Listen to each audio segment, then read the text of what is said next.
अंश ने जैसे ही लक्ष्य का सच बताया, सोना हैरान हो गई। उसके आंखों से आंसू आ रहे थे। लक्ष्य ने अपना सर झुका लिया।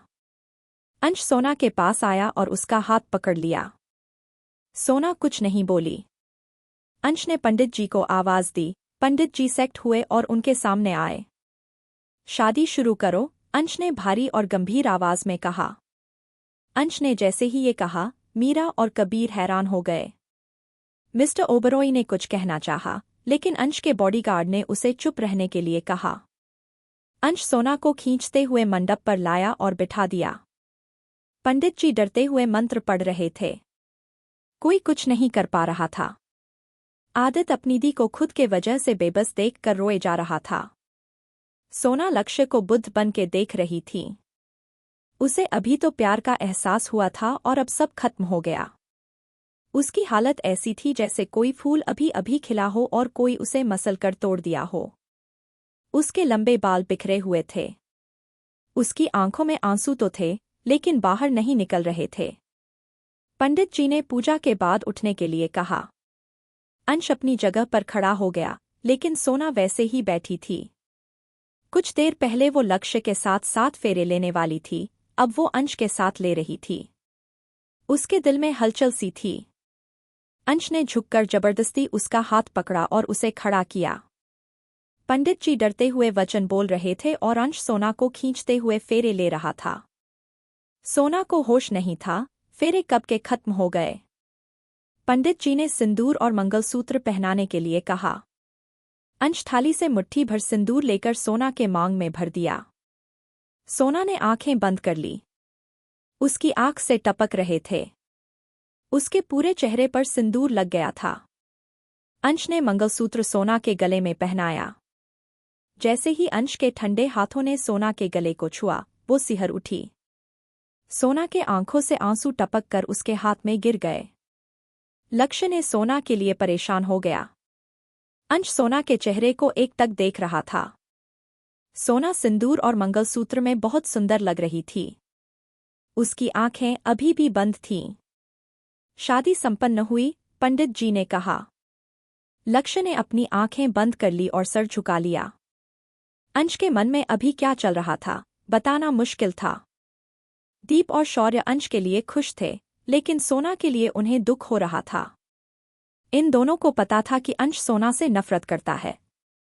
शादी खत्म होते हुए अंश सोना का हाथ पकड़ कबीर के सामने लाया। अंश कुछ नहीं बोला। सोना चुपचाप खड़ी हो गई। उसने अपना सर झुका लिया था। कबीर खड़ा हो गया और सोना को नम आंखों से देखने लगा। वो सोना के लिए कुछ नहीं कर सका। उसने अपना हाथ जोड़ लिया और सर झुका लिया। सोना ने कुछ नहीं कहा। आदित्य सोना के पास आया और उसके गले लग गया। सोना के हाथ नीचे थे। आदित्य रोने लगा। अंश सोना को देखने लगा। दी, सॉरी दी, मैंने आपको फिर से मुश्किल में डाल दिया, ऐसा कहकर वो रोने लगा। मीरा जल्दी से उठी और सोना के पास आ गई। उसने सोना का हाथ पकड़ लिया। सोना, तुम। मीरा आगे कुछ बोल पाती तभी किसी के गिरने की आवाज आई। कबीर अपने सीने में हाथ रख कराहते हुए जमीन पर नीचे गिर गया था।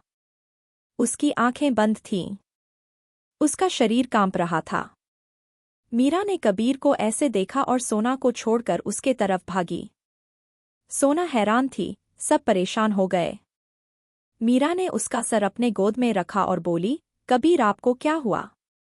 कोई डॉक्टर को बुलाओ। कबीर, कबीर, मीरा ने रोते हुए कहा। कबीर बेहोश हो गया था। शायद उसे बहुत बड़ा झटका लगा था।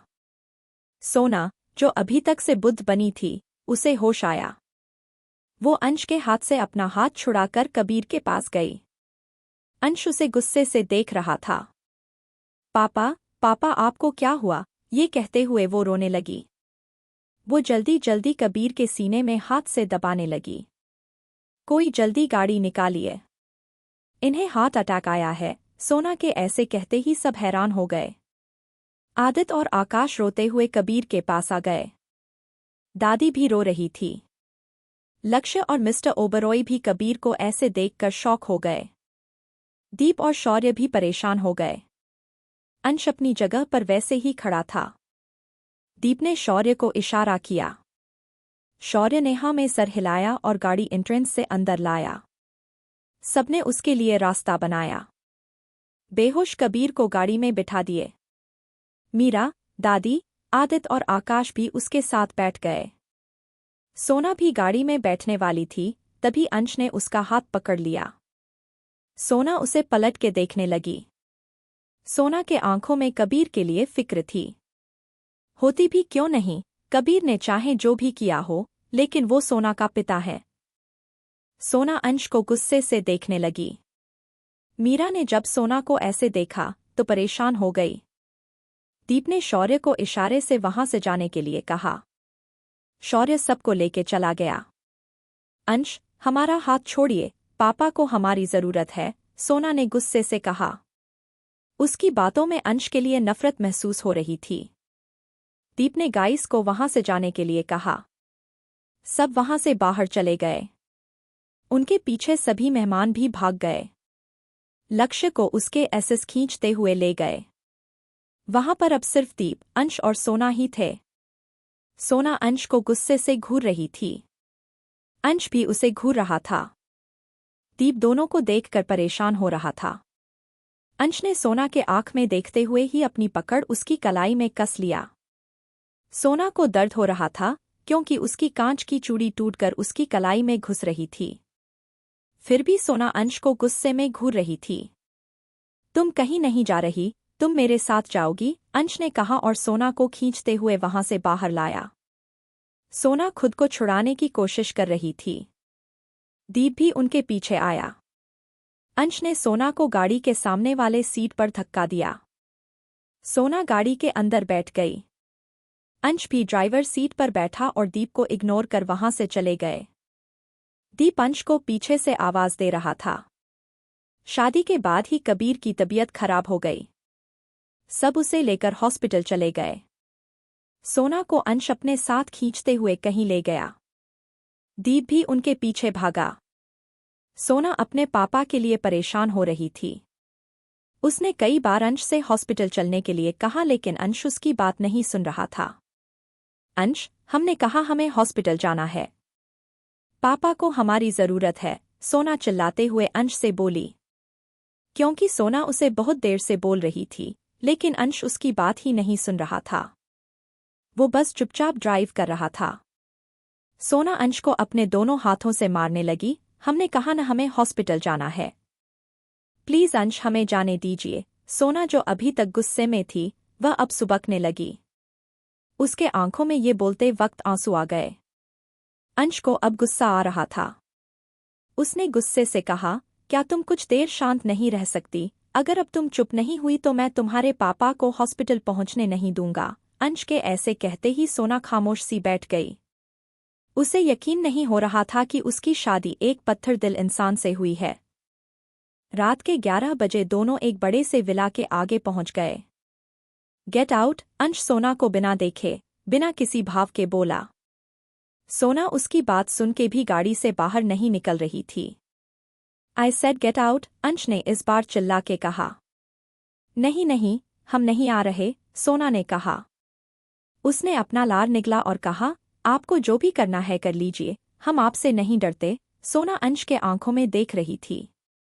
तुम अपना ये ड्रामा बंद करो, अंश ने इस बार और जोर से चिल्लाकर कहा। वो कार से बाहर आया।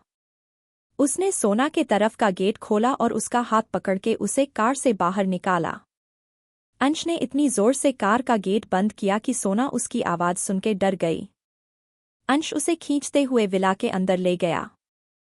विला बाहर और अंदर से बहुत सुंदर और बड़ा था। वहां पर बटलर और कुछ नौकर कतार में खड़े थे। सबने सर झुकाया था। अंश ने किसी को नहीं देखा और सोना को खींचते हुए सीढ़ी चढ़ रहा था। सोना की साड़ी के वजह से उसको चलने में बहुत परेशानी हो रही थी। वो बार बार अपना हाथ छुड़ाने की कोशिश कर रही थी। अंश उसे ऊपर के एक कमरे में लाया और उसे बेड पर धक्का दे दिया। सोना पीठ के बल बेड पर गिर गई। सोना दर्द से चीखी। उसके कलाई में चूड़ी टूटने से बहुत दर्द हो रहा था। अंश धीरे धीरे उसके पास पड़ने लगा। सोना बेड में पीछे सरकने लगी। अंश वहीं रुक जाइए। हमारे पास मत आइए, सोना पीछे सरकते हुए बोल रही थी। उसकी आंखों में डर दिख रहा था। अंश अपने शर्ट का बटन एक करके खोला और शर्ट फर्श पर फेंक दी। अंश उसके पास आ गया। सोना के हटने के लिए जगह नहीं थी। अंश उसके ऊपर धीरे धीरे झुकने लगा। सोना की तो मानो सांसें ही रुक गई थी। अंश सोना के आंखों में देख रहा था। सोना बेड पर लेट गई। अंश वैसे ही उसके ऊपर झुके हुए था। तुम बहुत खूबसूरत हो, तुम मेरी हो, सिर्फ मेरी। मिसेस सोना अंश रायजादा, अंश ऐसा कहते हुए उसके चेहरे पर झुक रहा था। सोना ने कस के अपनी आंखें बंद कर ली और अपने दोनों हाथों से अंश के सीने को धक्का देने लगी। अंश जो इतना एटम था, वो सोना के छोटे हाथों से कहाँ पीछे हटने वाला था। चलो अब हमारा स्पेशल दिन एंजॉय करते हैं, जो सभी हस्बैंड अपनी शादी के बाद करते हैं, अंश उसे परेशान करने के लिए बोला। सोना अपना सिर इधर-उधर हिला रही थी। अंश, प्लीज डोंट, प्लीज, सोना अपनी आंखें बंद किए ही बोल रही थी। उसको अंश की सांसें अपने चेहरे पर महसूस हो रही थी। तुम्हें लगता है मुझे कुछ फर्क पड़ेगा? तुम मेरी बीवी हो, तुम्हें मेरी हर जरूरतों का ध्यान रखना चाहिए, अंश ने कहा और उसे किस करने लगा। सोना अंश को धक्का दे रही थी। अंश उसके दोनों हाथों को पकड़ के बेड पर प्रेस कर दिया। कुछ देर बाद अंश ने सोना के साड़ी के पल्लू को खींच के उससे अलग किया। अंश उसके खुले गले को बेतहाशा चूमने लगा। सोना जोर जोर से रो रही थी। सोना अंश को रोक रही थी लेकिन कोई फायदा नहीं हुआ। उसकी चीखें विला में गूंज रही थी। इधर शौर्य कबीर को हॉस्पिटल लेके आ गया था। कबीर को एग्जामिनेट किया जा रहा था। सब परेशान थे। शौर्य ने हॉस्पिटल की सारी फॉर्मेलिटीज कंप्लीट की और मीरा और सबके साथ वहीं पर रुक गया। 1 घंटे बाद भी कबीर बेहोश ही था। डॉक्टर ने बताया कि उन्हें होश सुबह ही आएगा। मीरा, आदित और दादी का रो रो कर बुरा हाल हो गया। मीरा को सोना की भी फिक्र हो रही थी। उसने शौर्य से पूछना चाहा लेकिन वो चुप रही। सुबह 6 बजे अंश सोना के बगल में लेटा था। सोना को देखकर लग रहा था वो गहरी नींद में है। अंश उसके गाल को अपने हाथ के अंगूठे से सहला रहा था और सोना के चेहरे को एकटक देख रहा था। सोना की भरी हुई मांग और गले में मंगलसूत्र उसे कल हुई उनकी शादी याद दिला रहे थे। वो कुछ सोच रहा था। उसकी आंखों में कुछ तो था, लेकिन पता नहीं क्या। तुम्हारे ज्यादा पास आना मेरे लिए ठीक नहीं है, लेकिन तुम दूर होती हो तो मुझे अजीब सा दर्द होता है, अंश ने सोचा। उसके चेहरे पर कई भाव आ जा रहे थे। अंश सोना का एक हाथ पकड़ के अपने सीने पर रखा। उसका दिल जोर जोर से धड़क रहा था। अंश ने सोना का हाथ देखा, जिसे उसने पकड़ा था। सोना के हाथ में चूड़ी टूट के चुभने से हल्का सा घाव बन गया था। उसके आसपास में जमा खून सूख गया था। कुछ देर बाद अंश बेड से उठा और टॉवेल अपनी कमर में बांधकर बाथरूम में चला गया। उसने खुद को आईने में देखा। उसके गाल, गले और सीने में सोना के मांग का सिंदूर लग गया था। उसे रात का सब याद आने लगा। उसने कस के मिरर में मुक्का मारा। मिरर टुकड़े टुकड़े हो गए। उसने गुस्से से अपनी आंखें बंद कर ली। उसने कस के मिरर में मुक्का मारा। मिरर कई टुकड़ों में टूट गया। उसने गुस्से से अपनी आंखें बंद कर ली। अंश बाथरूम के मिरर में खुद को देख रहा था। उसके गाल, गले और सीने में सोना का सिंदूर लगा था। उसकी सांसें तेज हो गईं। अंश की आंखें लाल हो गईं। उसने गुस्से से मिरर में मुक्का मारा। मिरर चूर चूर हो गया। उसे याद आ रहा था कि कैसे उसने कुछ घंटों पहले सोना के साथ क्या किया था। उसके कान में सोना के चीखने चिल्लाने की आवाज गूंज रही थी। तुम्हें उससे दूर रहना होगा। वो तुम्हारे दिमाग के साथ खेल रही है, अंश ने परेशान होकर खुद से कहा। उसने शॉवर ऑन किया। उसके अंदर उथल पुथल मची थी। कुछ देर बाद वह बाथरूम से बाहर निकला। तभी उसका फोन बजा। उसने देखा रेहान उसे कॉल कर रहा था। अंश ने एक नज़र बेड में सोई हुई सोना को देखा और अपना फ़ोन लेकर रूम से बाहर निकल गया। वो रेलिंग के पास खड़ा होकर कॉल रिसीव किया। सामने से रेहान घबराया हुआ बोला, भाई आप कहाँ हो? मॉम, डैड और सब आपके बारे में सुबह से पूछ रहे हैं। अंश अपना एक आईब्रो उठा के बोला, ठीक है, उनसे कहो मैं कुछ देर में आ रहा हूँ। फिर अंश ने कॉल कट किया और फ़ोन को देखने लगा। उसके फ़ोन में रेहान, शौर्य, शिवा और नीलम के बहुत सारे मिस्ड कॉल थे। अंश फ़ोन को देखते हुए जैसे ही मुड़ा, उसके नाक में एक जोरदार पंच आकर लगा। अंश थोड़ा पीछे हट गया। उसने देखा उसके नाक से खून आ रहा है। फिर उसने जिसको उसे मारा था, उसे गुस्से से देखा। सामने दीप था। अंश और सोना का पीछा करते हुए दीप विला पहुंच गया था। अंश उसे गुस्से से देखने लगा। दीप ने उसे 2 से 3 बार और कहा, मुझे यकीन नहीं हो रहा है तू मेरा दोस्त है, तुमने उसके साथ जानवरों जैसा सुलूक किया। अंश उसे गुस्से से घूर रहा था।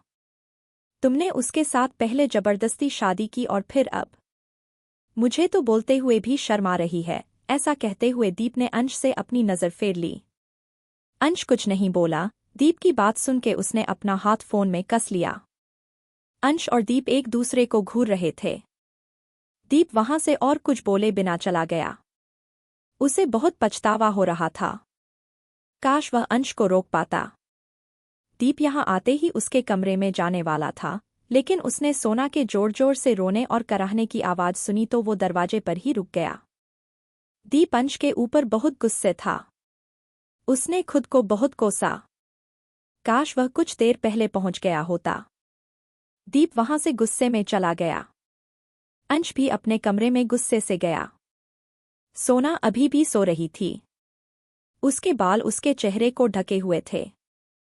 वह बहुत मासूम लग रही थी। अंश की पकड़ उसके फ़ोन में और कस गई जिससे फ़ोन टूट गया। अंश ने फ़ोन को गुस्से और फ्रस्ट्रेशन से दीवार पर मारा और ज़ोर से चिल्लाया। उसके फ़ोन के कई टुकड़े हो गए। उसकी आवाज़ सुनकर भी सोना की आंखें नहीं खुली। अंश ड्रेसिंग के पास गया। उसने देखा उसके नाक से खून आ रहा है। अंश गुस्से से कबर्ड के पास गया और कपड़े निकाल के चेंजिंग रूम में चला गया। कुछ देर बाद वह रेडी होकर कमरे से बाहर चला गया। उसने एक मेड को कुछ बताया और वहां से चला गया। इधर हॉस्पिटल में मीरा कबीर का हाथ पकड़ के आईसीयू में बैठी थी। कबीर को सुबह ही होश आ गया था। कबीर बहुत बीमार लग रहा था। उसने इधर-उधर देखा और कमजोर आवाज में कहा, मीरा, सोना कहाँ है? वो नहीं आई मुझसे मिलने। मुझे पता है वो मुझसे नाराज है, कबीर ने कहा। उसके आंखों में नमी थी। मीरा भी उसे ऐसे देखकर बहुत दुखी थी। मीरा की हालत थोड़ी खराब थी। शौर्य ने दादी, आकाश और आदित्य को घर भेज दिया था। कबीर की बात सुनकर उसने नहीं में सिर हिलाया। आप जल्दी ठीक हो जाइए, फिर हम सोना से मिलेंगे, पता नहीं कैसी होगी मेरी सास, मीरा ने कहा। उसकी आवाज में बहुत दुख था। कबीर ने शौर्य के बारे में भी पूछा। मीरा को उसके बारे में ज्यादा कुछ नहीं पता था, इसलिए वह कुछ नहीं बोली। सुबह के 10 बज गए थे। सोना की आंख अचानक से खुली, जैसे उसने कुछ बुरा सपना देखा था। सोना ने देखा वह किसी अनजान कमरे में है। वह हड़बड़ा गई। उसने इधर-उधर देखा। कमरा बहुत बड़ा था। वह जिस बेड पर लेटी थी वह भी बहुत बड़ा था। उसके तकिए के पास उसकी टूटी चूड़ियां बिखरी हुई थी। वह उठना चाह रही थी। सोना कुछ देर बाद बेड से उठकर बैठ गई। उसके शरीर में एक भी कपड़ा नहीं था। बस गले में काले मोतियों का बड़ा सा मंगलसूत्र था। उसने जोर से ब्लैंकेट को पकड़ा। उसके बाल पूरी तरह से बिखरे और उलझे हुए थे। उसकी आंखों में रोने के वजह से सूजन आ गई थी। सोना के आंखों से आंसू बहने लगे। वह बैठे बैठे ही रोने लगी। तभी किसी ने कमरे का दरवाज़ा खोला। सोना बहुत डर गई। उसे लगा अंश आ गया है। वह एकदम चुप हो गई। उसने एक लड़की की प्यारी सी आवाज़ सुनी। गुड मॉर्निंग मैडम, लड़की ने कहा। सर ने कहा है आपको रेडी करके नाश्ता कराया जाएगा, फिर आपको जीवन हॉस्पिटल ले जाएगा। सोना ने सिर उठाकर उस आवाज़ की ओर देखा। वहां पर करीब उसी के उम्र की लड़की खड़ी थी। वह अंश के विला में काम करने वाली एक मेड थी। उसने घुटने से नीचे ब्लैक स्कर्ट और व्हाइट शर्ट पहना था। उसके बाल सलीके से बंधे हुए थे और उसने अपना सिर झुकाया था। सोना ने उसे देखा और गहरी सांस ली। वह अभी भी सुबक रही थी। उसने हॉस्पिटल का नाम सुना तो उसे अपने पापा की याद आई। उसने खुद को अच्छे से ब्लैंकेट में लपेट लिया। उसने जैसे अपना एक पैर नीचे रखा, उसे जमीन पर उसके कपड़े बिखरे हुए नजर आए। उसने कस के अपनी मुट्ठी बांध ली। वह हिम्मत करके बेड से उठकर खड़ी हो गई। जैसे ही वह उठी, वह जोर से नीचे गिर गई। मेड उसे ऐसे देखकर जल्दी से भागकर उसके पास आई। सोना जोर जोर से रोने लगी। उसके शरीर में जगह जगह बहुत दर्द हो रहा था, खासकर के निचले हिस्से में। मेड उसे जमीन से उठाकर बेड पर बैठने में मदद की। ब्लैंकेट उसके ऊपर से खिसक कर नीचे हो गया था। मेड उसकी ऐसी हालत देख के घबरा गई। कुछ देर बाद सोना का रोना थोड़ा कम हुआ। मेड उसे धीरे धीरे बाथरूम में ले गई।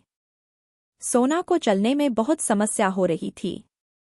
उसके पैर कांप रहे थे। सोना ने मेड को बाथरूम से बाहर जाने के लिए कहा। मेड बाथरूम से बाहर चली और दरवाजे में खड़ी हो गई। सोना मिरर के सामने खड़ी थी। कुछ देर पहले जो अंश ने मिरर तोड़ा था, उसे साफ कर दिया गया था, लेकिन वहां पर नया मिरर नहीं लगा था। सोना खुद को बहुत देर तक मिरर में निहारती रही। उसके गले और गले से नीचे दांतों के निशान थे। उसके होठ हल्के सूजे थे और हल्का खून जम गया था। उसके लंबे बाल उलझे हुए थे। उसने देखा उसकी मांग पूरी तरह से लाल रंग में रंगी हुई है। उसके गले में मंगलसूत्र था। वह खामोशी से खुद को देख रही थी। उसके चेहरे पर दर्द था। आंखें हल्की नम थीं। वह कितनी बेबस लग रही थी। वह पलटकर बाथटब के पास गई। उसने अपना पैर उठाया और फिर से गिर गई। मेड उसके गिरने की आवाज सुनकर भागकर अंदर आई। उसने देखा सोना फिर से गिर गई है। उसने उसे उठाया और बाथटब के अंदर अच्छे से बिठा दिया।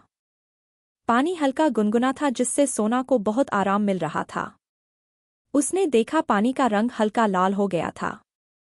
उसने अपना हाथ पैर जोर जोर से रगड़ना शुरू कर दिया। वह रोने लगी। उसे अंश का टच अपने ऊपर महसूस हो रहा था। सोना को ऐसे देख मेड को बहुत बुरा लग रहा था। सोना मेड के कमर पर लिपटकर रोने लगी। कुछ देर बाद वह चुप हो गई। मेड ने उसे नहाने में मदद की, फिर कुछ देर बाद उसे बाथरोब पहनाकर बाहर ले आई। उसने उसे मिरर के सामने बिठा दिया। मेड ने पहले उसका बाल सुखाया और फिर उसे कपड़े पहनने में मदद की। सोना को एहसास नहीं हो रहा था, मेड के हाथ बुरी तरह से कांप रहे थे। सोना कहीं खोई हुई सी थी। कुछ देर बाद सोना हॉस्पिटल में वह बेसुध सी अंदर जा रही थी। उसने जब आदित्य और आकाश को आईसीयू के बाहर देखा तो उसे पता नहीं क्या हुआ। वह भाग के उनके पास गई। उसे दर्द हो रहा था, लेकिन इस वक्त उसे खुद की परवाह नहीं थी। आदित्य ने उसे अपनी तरफ आते देखा तो वह भी सोना के तरफ बढ़ने लगा।